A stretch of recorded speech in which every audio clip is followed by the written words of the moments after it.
Hello and welcome. कैसे आप लोग? उम्मीद करते हैं बहुत अच्छे होंगे या अच्छे होने का नाटक कर रहे होंगे।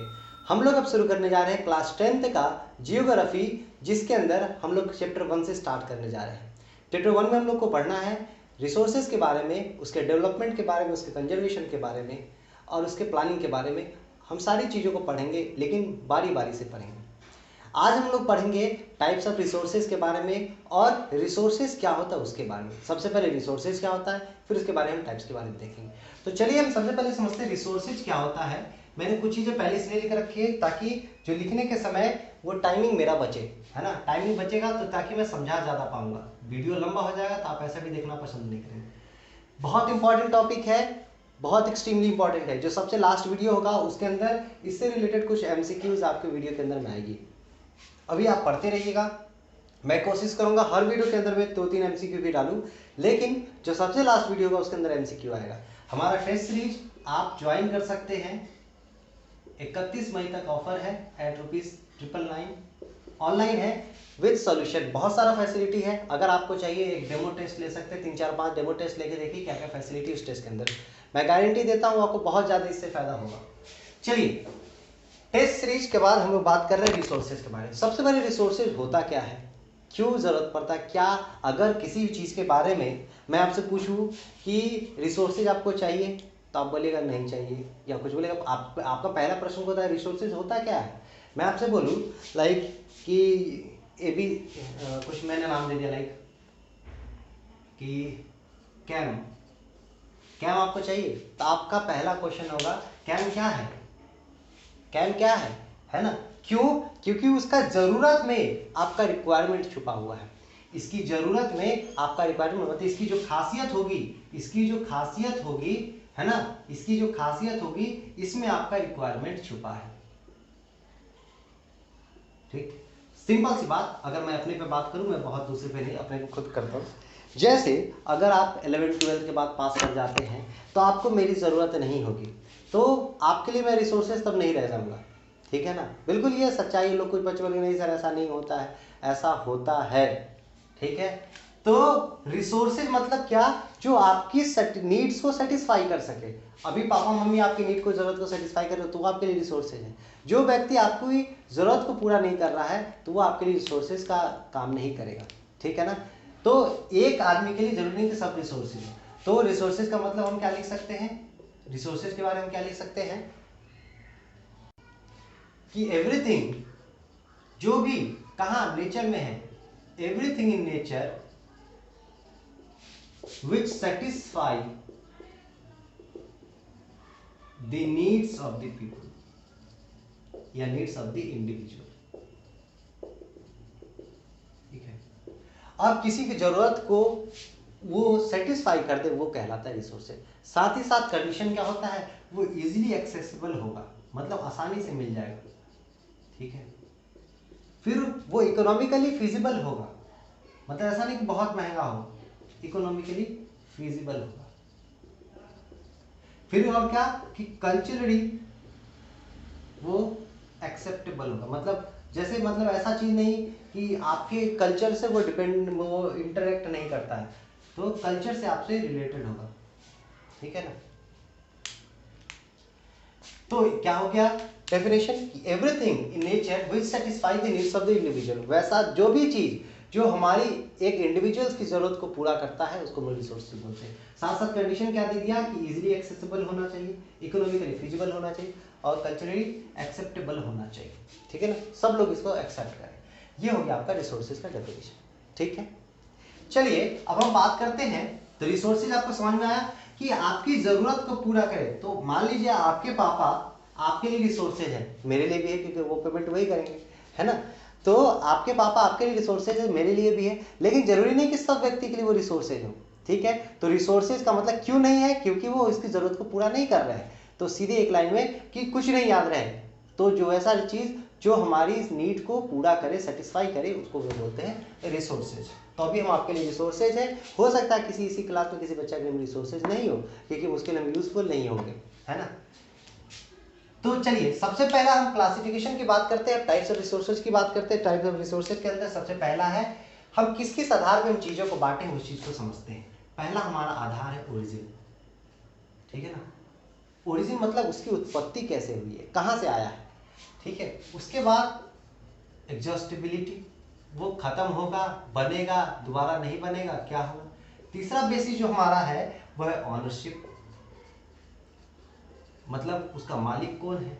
और चौथा जो हमारा बेसिस है वो है कि उसका डेवलपमेंट का स्टेटस क्या है, status of development, status of development. ये चार आधार पर हम चीजों को कैटेगराइज किए हैं, रिसोर्सेज को बांटे। तो यहाँ पे on the basis of origin, on the basis of exhaustibility, on the basis of ownership, on the basis of status of development. ये चीज मैंने नहीं लिखा ऑन द बेसिस, वो आप चीज ऐड कर लेना यहाँ पे ऑन द बेसिस, है ना, on the basis of what. क्योंकि जितना कम लिखेंगे उतना ज्यादा पढ़ेंगे, है ना, और जितना ज्यादा लिखेंगे उतना कम पढ़ेंगे, वो कचरा हो जाता है, वो रह जाता है।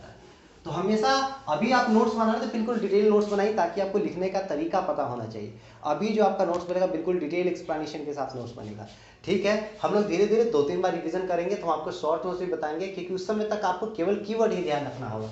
अभी आपको राइटिंग स्किल सुधारना है, राइटिंग स्किल लिखिए और जो पूछता है वही आंसर दीजिए। ओरिजिन के आधार पर, उत्पत्ति के आधार पर कि ओरिजिन कैसा हुआ, उसको कैसे उसका जन्म हुआ है। तो क्या है, पहला बायोटिक रिसोर्सेज और दूसरा क्या है, ये बायोटिक। मतलब बायोटिक मतलब क्या, नाम से क्लियर है कि जो कि लिविंग थिंग से, यानी बायोस्फीयर से आया है, तो लिविंग थिंग से जो आया है, ठीक है ना। फॉरेस्ट हो गया, ठीक है ना, तो वो हो गया। और एबायोटिक मतलब नॉन लिविंग थिंग्स, जो नॉन लिविंग थिंग से आया है, ठीक है। जैसे रॉक्स, मिनरल्स, ये सारा क्या है, ये बायोटिक है, क्योंकि ये नॉन लिविंग थिंग्स है। नेचर से तो आया है लेकिन ये नॉन लिविंग थिंग्स है, ठीक है। उसके बाद बायोटिक में आप एग्जांपल क्या लिख सकते हैं, जितने भी जो भी ह्यूमन बींग्स है, फिशरीज है, सारे कुछ आप एग्जांपल उसमें लिख सकते हैं। ह्यूमन बींग्स जो भी लाइफ है, फॉरेस्ट हो गया, है ना, ह्यूमन बींग्स, फॉरेस्ट, फिशरीज, ठीक है, ठीक है जी, समझ में आया, समझ में आया।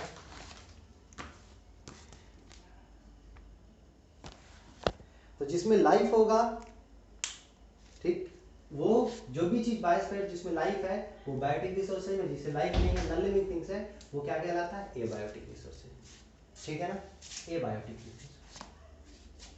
चलिए, एग्जॉस्टिबिलिटी के आधार पर, मतलब खत्म होगा नहीं होगा उसके आधार पर। तो एक चीज को हम दोबारा बना सकते हैं, जिसको रिन्यू कर सकते हैं, है ना, रिन्यू, दोबारा बना सकते हैं, रिन्यू मतलब रिन्यूएबल रिसोर्सेज, ठीक है। और जिसको हम रिन्यू नहीं कर सकते हैं, वो लंबे समय लगता है इसको बनाने में, समय इसको लॉन्ग टाइम लगता है इसको बनाने में, इसको लॉन्ग टाइम लगता है इसको बनाने में, और दोबारा हम इसको नहीं बना सकते हैं। तो ये क्या हो गया, ये नॉन रिन्यूएबल रिसोर्सेज हो। लेकिन ये क्या हो सकता है, रिसाइक्लेबल हो सकता है। जैसे मेटल है, ठीक है ना, मेटल है, वो क्या करते हैं कि मेटल को आप दोबारा रिसाइकल कर सकते हैं। स्पेलिंग अपना चेक कर लीजिएगा, स्पेलिंग हो सकता है कुछ एरर नहीं हो, ठीक है ना। तो रिन्यूएबल रिसोर्स है, जिसको हम रिन्यू कर सकते हैं, जिसको हम दोबारा बना सकते हैं, वो हमारा किस कैटेगरी में आ गया, रिन्यूएबल रिसोर्सेज। आप लोग बचपन से पढ़ते आ रहे, इस चीज में दिक्कत नहीं होना चाहिए। सोलर हो गया, विंड हो गया, ये सारा क्या है, रिन्यूएबल रिसोर्सेज, है ना, जो दोबारा हम जिसको बना सकते हैं, रिन्यू कर सकते हैं, मतलब दोबारा यूज कर सकते हैं। नॉन रिन्यूएबल हो गया, जिसको हम दोबारा नहीं बना सकते, लॉन्ग समय लगता है उसको बनाने में, जिसको केवल रिसाइक्लेबल कर सकते हैं, है ना, तो दोबारा नहीं बना सकते हैं। क्या हो गया, फॉसिल फ्यूल्स हो गया, एक बार यूज हो गया तो दोबारा थोड़ी बनेगा, है ना।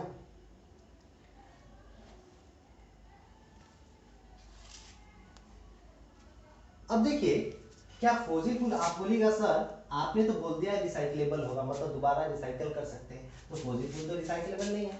तो बिल्कुल सही सोच रहे हैं आप। तो नॉन रिन्यूएबल तो दो तरह का आ गया, एक रिसाइक्लेबल भी हो गया, दूसरा नॉन रिसाइक्लेबल हो गया, जो दूसरा रिसाइकल नहीं हो सकता है।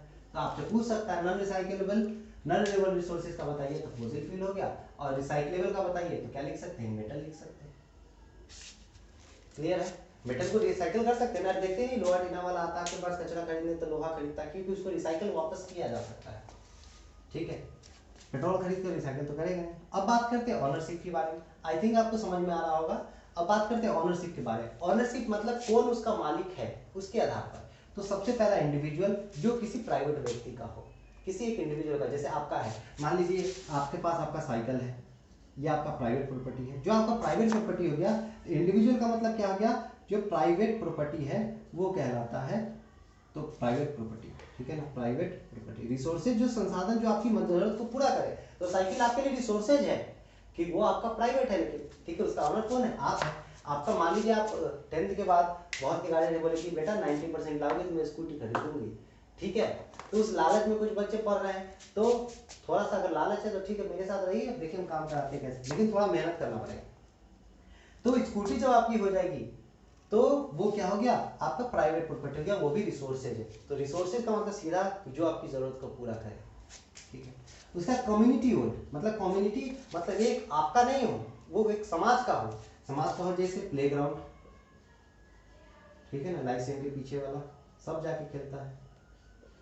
उसके बाद हम बात करते हैं प्लेग्राउंड, हॉस्पिटल, ये एक आदमी का नहीं है, ठीक है, खेलते खेलते चोट लग गया, हॉस्पिटल गया, हॉस्पिटल में इलाज हुआ, डॉक्टर बोल दिया आई एम सॉरी, ठीक है ना, आई एम सॉरी, तो कहाँ जाएगा, तो जाएगा वहीं, मान लीजिए क्या बोलेंगे उसको, अरे जहाँ पे अंतिम आपका संस्कार होगा उस लैंड को, वो लैंड जहाँ पे आपका अंतिम संस्कार होगा उस लैंड पे आपको ले जाया जाएगा, है ना। वो क्या है, कम्युनिटी का, ऐसा थोड़ी कि केवल आप ही का वहाँ पे डेड बॉडी जाना है, किसी का भी डेड बॉडी जा सकता है, तो वो कम्युनिटी का होगा, ठीक है। तो नेशनल की बात करते हैं, अब नेशनल की बात करते हैं मतलब जो नेशन का हो, एक व्यक्ति का, एक कम्युनिटी का, एक ग्रुप ऑफ कम्युनिटी का नहीं है। मान लीजिए प्लेग्राउंड है, तो दिल्ली से लाइसेम के पीछे दिल्ली के लोग तो आके नहीं खेलेंगे, तो वहाँ के लोग सराउंडिंग के लोग ही खेलेंगे। अब नेशनल का क्या हो गया, नेशनल का जैसे हो गया रोड, हर जगह के लोग कहीं भी जा सकते हैं, ठीक है। फिर आपको एरोप्लेन, ट्रेन, सब कुछ क्या हो गया, ये नेशनल प्रॉपर्टी हो गया। जो भी नेशनल का, जो भी केंद्र सरकार का है, वो सारा प्रॉपर्टी क्या हो गया, नेशनल का।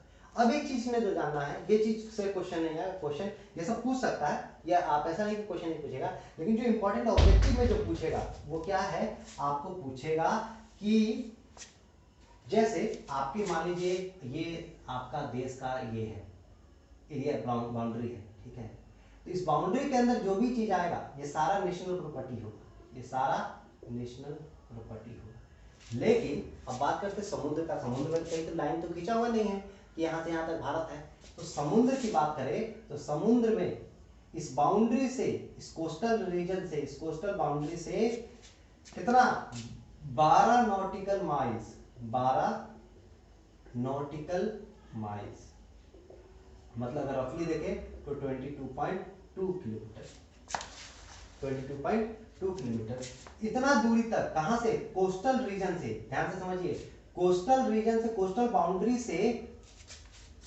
12 नॉटिकल माइल तक जो एरिया होता है वो हमारा नेचुरल रिसोर्सेज के अंदर में आता है, ठीक है।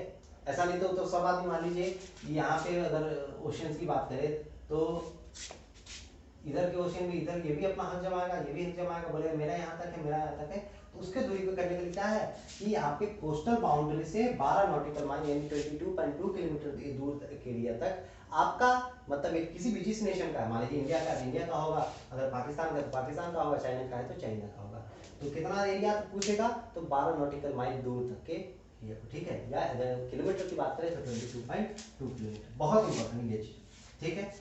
ये नेशनल रिसोर्सेज के अंदर में आता है। अब हम बात करते हैं इंटरनेशनल। इंटरनेशनल मतलब किसी का नहीं है, किसी का नहीं हो तो किसका होगा, जैसे मान लीजिए समुद्र, समुद्र बहुत छोटा है क्या, नहीं का, ये इतना दूर तक है, इसके बाद का एरिया किसका होगा, इसके बाद का एरिया, मतलब कहने का मतलब क्योंकि समुद्र के अंदर 200 नॉटिकल माइल, 200 नॉटिकल माइल जो एरिया होगा वो किसका होगा, इंटरनेशनल का होगा, मतलब उस पर किसी एक देश का अधिकार नहीं होगा। उसके लिए आपको वो परमिशन लेना पड़ता है, और परमिशन लेने के बाद जैसे उस रीजन को क्या बोलते हैं, एक्सक्लूसिव इकोनॉमिक जोन, है ना, एक्सक्लूसिव इकोनॉमिक जोन कितना दूर होता है, 200 नॉटिकल माइल, वो किसके अंदर होता है, इंटरनेशनल फोरम के अंदर होता है। जिस तरह इसमें किसी देश का एक अधिकार नहीं होता है, अधिकार नहीं होता है, और जरूरत होता है ये ऑर्डर रिक्वायर्ड होता है। और अगर इसके तहत पूछा जाए कि इंडिया जो है जो कर रहा है, इंडिया इसके तहत मैग्नीज निकाल रहा है, कहां से, तो इंडियन ओशियन से, इंडियन ओशियन से, ठीक है ना। इंडिया क्या निकाल रहा है, मैग्नीज निकाल रहा है, कहां से, तो इंडियन ओशियन से। किसके तहत? तो ये कहाँ से? इंटरनेशनल रिसोर्सेज का यूज करके। इंटरनेशनल रिसोर्सेज क्या होता है?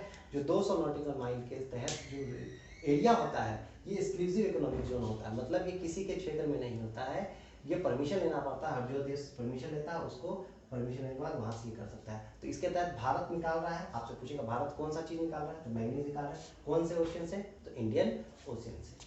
ठीक है, आई होप सो कि इतना समझ में आ गया होगा। इसके बाद हम लोग आगे बढ़ते हैं।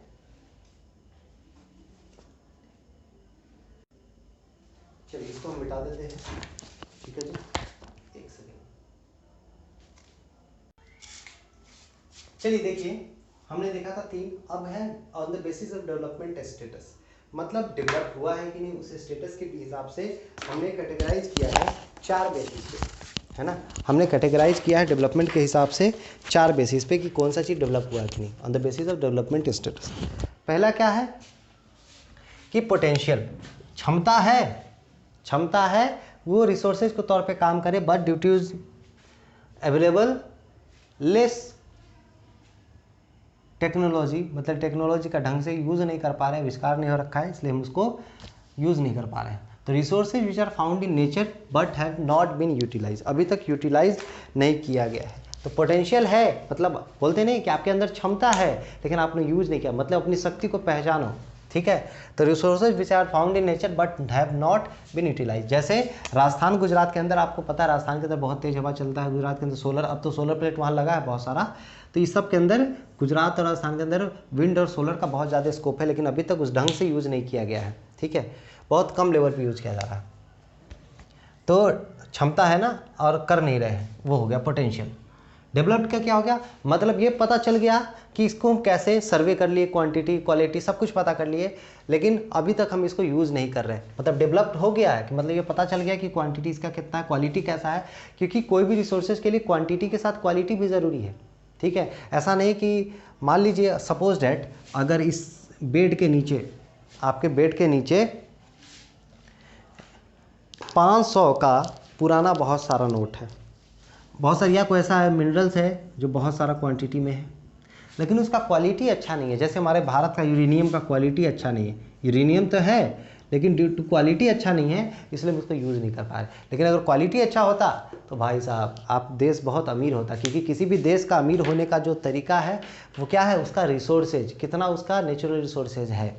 ठीक है, तो दूसरा अब क्या है, अब मान लीजिए ये इसके नीचे तेल है, बहुत ऐसा हमारा जो प्लांट है जहाँ पे तेल है, इसके नीचे 100 लीटर तेल निकलेगा सपोज डेट, और इसको निकालने में अगर 2 करोड़ रुपया खर्च होगा तो आप क्या यूज़ करिएगा क्या? बोले दूर, इससे अच्छा तो हम खरीद ही लेंगे।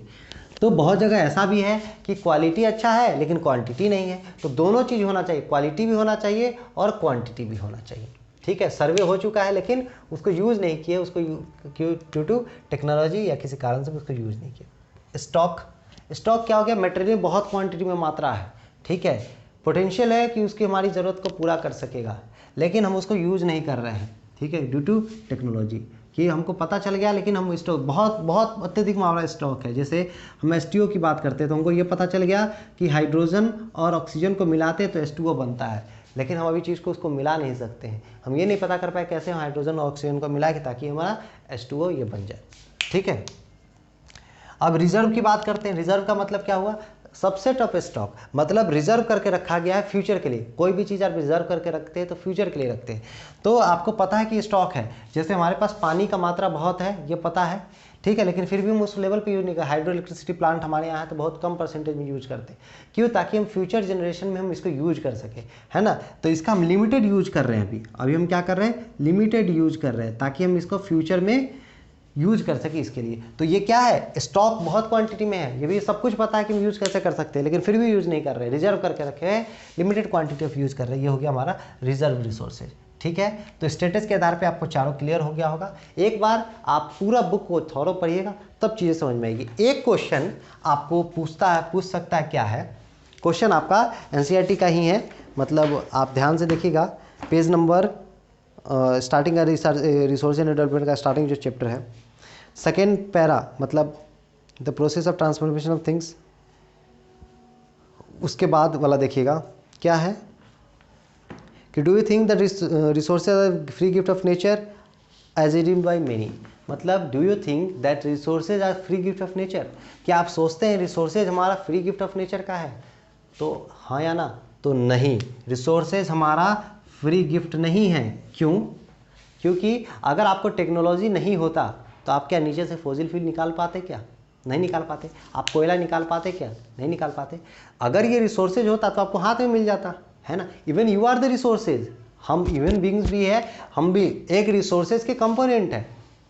कैसे? मान लीजिए आपको शेर मार के खा गया, तो शेर के लिए आप क्या हो गया? रिसोर्सेज हो गया, है ना? ये जो हमारा जो साइकिल चलता है, बायोलॉजिकल साइकिल चलता है, इसमें सब एक दूसरे पे डिपेंडेंट है, तो हम लोग एक दूसरे के लिए रिसोर्सेज है, ठीक है ना? Even human beings are also a resources. तो क्वेश्चन पूछेगा क्या जो रिसोर्सेज है ये गिफ्ट है, फ्री गिफ्ट है नेचर का? नहीं, फ्री नहीं है। हम मेहनत करते तब हमको रिसोर्सेज मिलता है, बैठे रहेंगे तो क्या हमको मिल जाएगा? क्या नहीं ना? तो ये फ्री गिफ्ट नहीं है। तो इसमें आप क्या आंसर लिखिएगा? No resources. इसको अगर हम आंसर लिखे तो क्या लिख सकते हैं?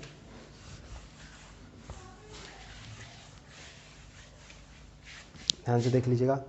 No resources are the function of human activities. क्या है क्वेश्चन? क्या पूछा कि resources free gift of nature है? क्या फ्री गिफ्ट ऑफ नेचर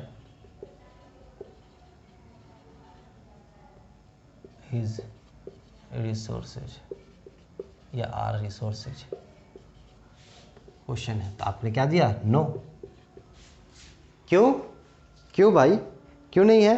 तो resources are a function of human activities. अगर ह्यूमन एक्टिविटीज नहीं होगा तो रिसोर्सेज नहीं आएगा, ठीक है ना? जैसे आपने देखा कि बहुत सारा जैसे विंड एनर्जी, सोलर एनर्जी, अभी तक हम रिसोर्सेज के तौर पे यूज नहीं कर पा रहे हैं। No, resources are the function of human activities.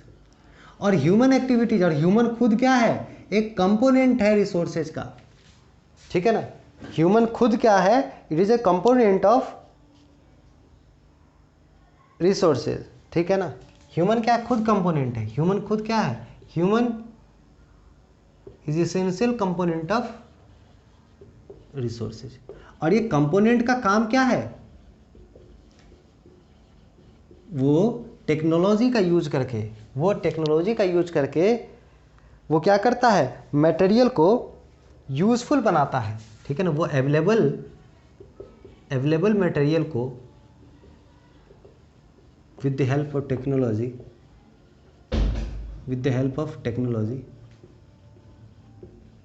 Technology की मदद से क्या करता है? वो यूजफुल बनाता है, मेक्स इट यूजफुल। अब जब यूजफुल हो गया तो वो रिसोर्सेज हो गया। अगर यूजफुल नहीं हुआ तो हमारे रिसोर्सेज नहीं है, ठीक है ना? बहुत सारा चीज़ हम लोग नहीं जानते हैं तो हमारे लिए रिसोर्सेज का काम नहीं करता है। क्लियर है?